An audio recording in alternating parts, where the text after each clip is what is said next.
Je vais parler sur l'éducation des enfants. J'ai fait une précédente vidéo dans laquelle je disais un fils est ce que sa mère en fait.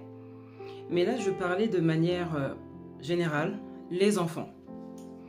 Donc, je me suis inspirée d'un passage qui dit « Éduque ton enfant et travaille à le former pour ne pas avoir à subir l'affront d'une conduite honteuse. » Éduque ton enfant et travaille à le former pour ne pas avoir à subir l'affront d'une conduite honteuse. Les enfants sont le don de Dieu, ça tout le monde le sait. Mais le problème, c'est que ce don-là, quand on en arrive au niveau de l'éducation, beaucoup négligent d'apporter l'éducation nécessaire à leurs enfants. Quand Dieu nous confie quelque chose, nous devons en prendre soin. Parce qu'on sait très bien qu'il y a des gens de par tout le monde qui n'arrivent pas à avoir d'enfants et qui auraient aimé avoir des enfants. Et ceux qui ont des enfants les négligent, ceux qui ont des enfants n'en prennent pas soin, ceux qui ont des enfants ne font pas ce qui est... n'apportent pas le bien que les enfants devraient avoir. Et on ne doit pas se reposer justement sur l'école ou sur l'église ou sur quelque institution que ce soit pour apporter l'éducation à nos enfants. C'est de notre responsabilité d'apporter l'éducation. C'est de notre responsabilité d'éduquer nos enfants et à personne d'autre. La parole de Dieu qu'on connaît, les valeurs, les principes qu'on connaît, on doit les transmettre à nos enfants. On doit leur permettre de se construire avec notre connaissance.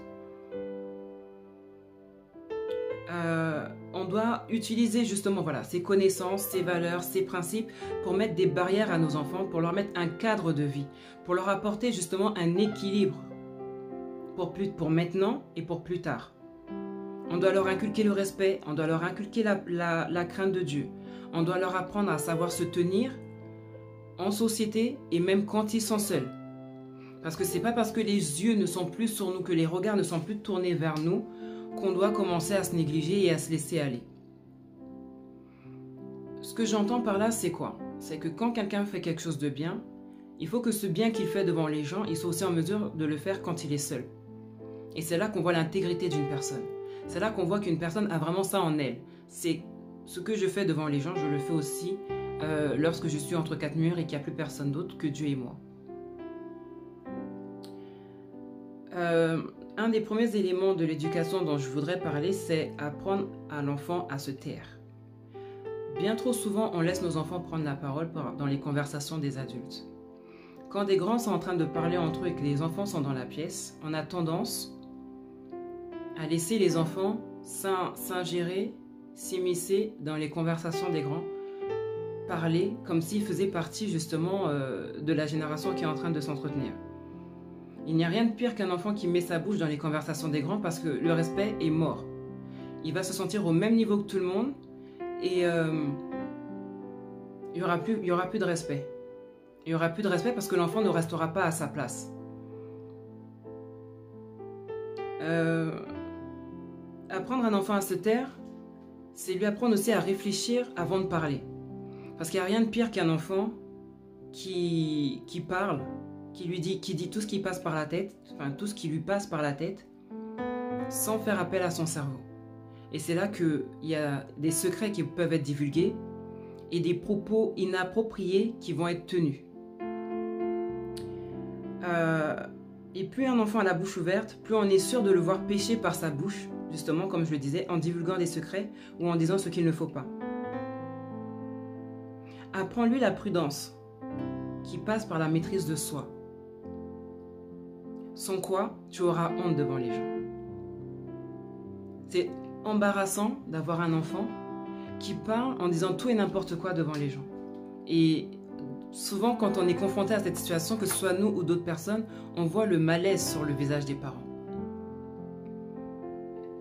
Et si un enfant apprend à garder sa bouche, ça lui épargnera pas mal de problèmes, mais à toi aussi ou à nous aussi en tant que parents. Si tu as un enfant qui est bien instruit, si tu as un enfant qui est bien élevé, qui est sage dans son comportement, dans ses expressions orales, verbales et tout ça, tu rendras jaloux tes ennemis, mais tu seras fier devant tes amis. Ne te mets pas toi-même en difficulté en laissant ton enfant ou tes enfants faire tout et n'importe quoi. Parce que c'est toi que les gens vont regarder.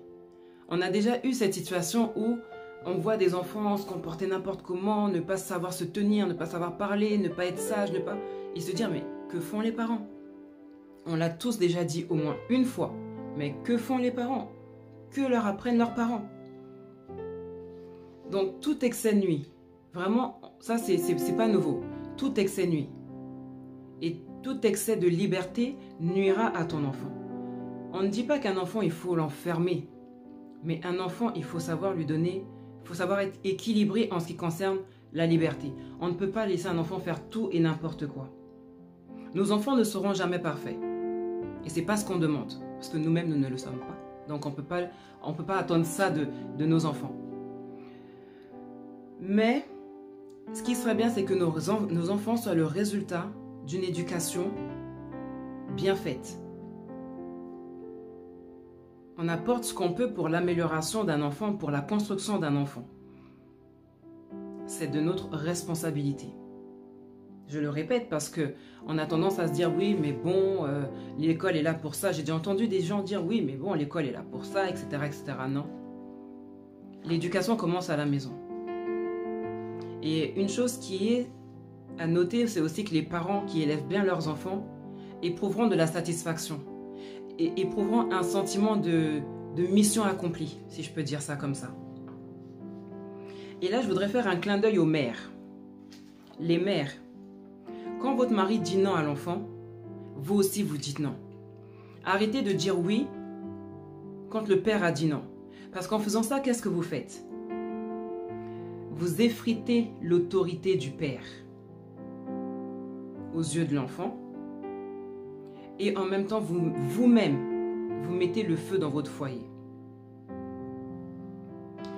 Nous devons habituer nos enfants à recevoir des conseils, à être exhortés, que ça leur plaise ou non. Pourquoi? Parce que toute parole qu'on confesse à un enfant, tout conseil qu'on lui donne, toute directive, toute exhortation, tout enseignement est une semence.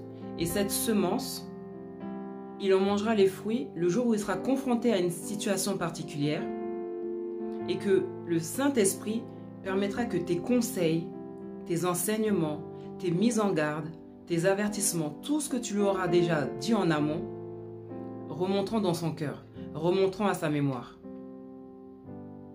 C'est pourquoi je dis il faut habituer l'enfant à entendre, même s'il ne veut pas, mais quelque part il entend. Même quand l'enfant fait la tête dure, quelque part il entend. Et surtout, Dieu entend. Et le Saint-Esprit va utiliser cela un jour pour le lui rappeler. Souviens-toi, maman te disait. Et la voix de la mère ou du père, pardon, le père aussi, va remonter à la mémoire de l'enfant. Tu dois partager ta sagesse et ta connaissance avec tes enfants parce que c'est le meilleur héritage que tu puisses leur transmettre. En éduquant ton enfant, tu cherches son intérêt, mais en même temps, dans l'intérêt de ton enfant, il y a aussi le tien. Tu lui fais du bien, mais en même temps, c'est à toi que tu fais du bien. Parce que tu en seras fier, ça sera un souci en moi. Ça sera des inquiétudes en moi. Quand tu éduques bien ton enfant. Et ça, c'est vraiment Voilà, il y en a qui veulent avoir des enfants, il y en a qui aimeraient être fiers de leurs enfants, mais qui ne leur apportent pas ce qu'il faut pour qu'ils puissent se construire correctement et en être fiers par la suite. Justement, si tu veux être fier et pouvoir marcher la tête haute, ne saute pas la case éducation, ne saute pas la case enseignement dans la vie de ton enfant. Et je vais clôturer avec cette parole très importante qui dit « Ton enfant suivra plus ton exemple que tes conseils. » Donc, dans la mesure du possible, accompagne tes conseils avec un comportement qui y correspond. Sans jamais oublier, et sans jamais oublier de souligner que nous avons tous nos luttes. Et tant que nous sommes vivants, la lutte continue contre la médiocrité. Sur ce, bon courage. Mouah.